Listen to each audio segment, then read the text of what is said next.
조선을 이야기할 때 대표적인 것이 바로 수많은 역모와 반란 사건입니다.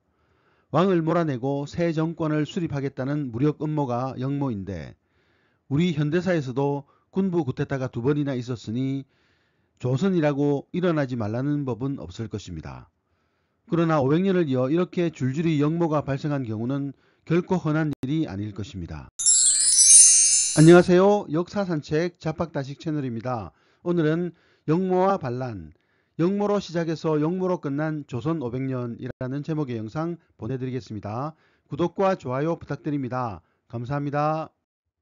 워낙 왕이 극악무도해서라는 명분으로 역모를 일으킨 것은 연산군을 몰아낸 중종반정 하나에 불과했습니다.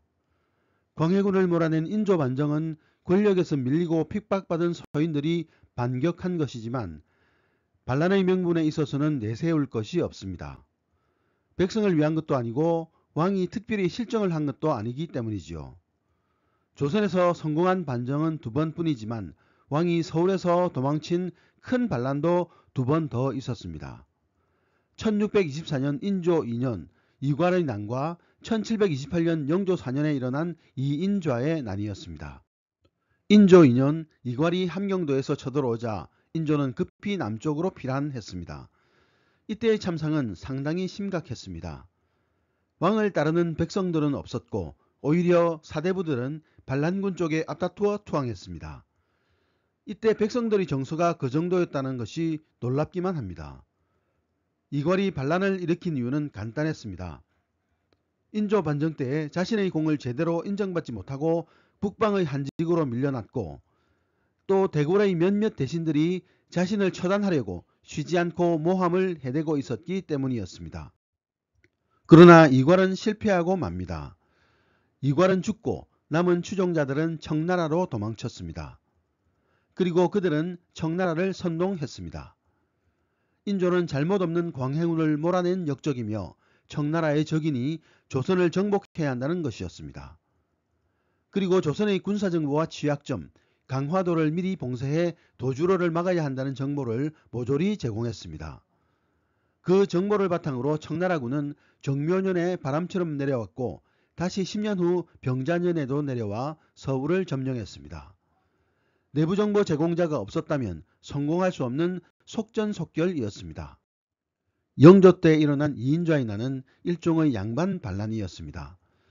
청주 송면 출신 양반으로 소론이었던 그는 영조가 즉위하면서 소론이 정계에서 축출되자 정희량 등 과격파와 정계에서 쫓겨난 남인들과 통모, 밀풍군 탄을 추대하고 무력으로 정권 찬탈을 계획했습니다.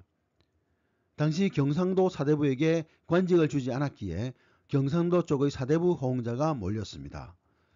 그는 스스로를 대원수라 지칭하고 1728년 3월 15일 상효에 무기를 싣고 청주에 진입, 충청병사 이봉상 등을 살해하고 청주성을 점령했습니다. 이어 병마를 모집하고 관곡을 나누는 한편 서울로 북성하여 목천, 청안, 진천을 거쳐 안성, 죽산에 이르렀습니다. 이후 관군과 싸워 안성에서 패하자 죽산으로 도망했으나 계속적인 관군의 추적으로 산사에 숨어있던 중 현상금을 노린 마을 사람들에게 잡혀 서울로 압송됩니다. 그해 3월 26일 대역죄로 능지처참되었습니다. 조선 500년을 통틀어 역모 고발은 그 숫자를 헤아릴 수 없을 만큼 많습니다. 가장 많았던 것이 광해군 때의 400여 회였습니다. 매년 평균 30여 회의 역모 고발이 들어왔습니다. 역모로 날이 새고 날이 졌습니다. 그러니 인조 반정이 일어나기 직전에도 보고를 받았지만 그러려니 했다가 당하고 말았습니다. 광해군 다음으로 인조, 숙종, 정조, 명종, 선조, 중종 순으로 숫자가 많습니다. 모두 합하면 1000회를 넘습니다. 조선에서 출세하려면 과거급제로 입신해야 합니다. 그럼 영달은 무엇으로 얻을까요? 바로 역모 고발이었습니다. 주변에서 역모 혐의가 탐지되면 즉각 고발해야 합니다. 엄중수사하여 사실로 드러나면 고발자는 특진을 거듭하고 정권의 실세가 될 수 있었습니다. 자신의 영달을 위해 허위 고발을 하는 사례도 부지기수였습니다. 단순 불만 문자를 역모로 엮어 고발하는 사례가 비일비재했습니다. 광해군 때 김직재의 역모 사건이 대표적인 예입니다. 김직재 역모 사건은 봉산 군수였던 신율이 고발한 사건이었습니다.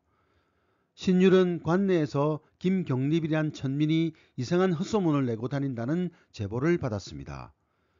자신은 군역을 면제받았으며 병조판서와 왕이 발급한 명령서를 가지고 있다는 허풍이었습니다. 신율은 즉각 김경립을 체포하여 모진 고문을 시작했습니다.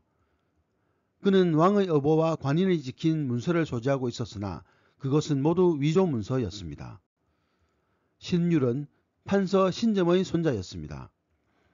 남이 대신 쓴 글로 과거에 급제했다는 소문이 돌면서 양반 사회의 왕따가 되었고 벼슬도 현감 정도에서 맴돌아 항상 불만을 가지고 있었습니다.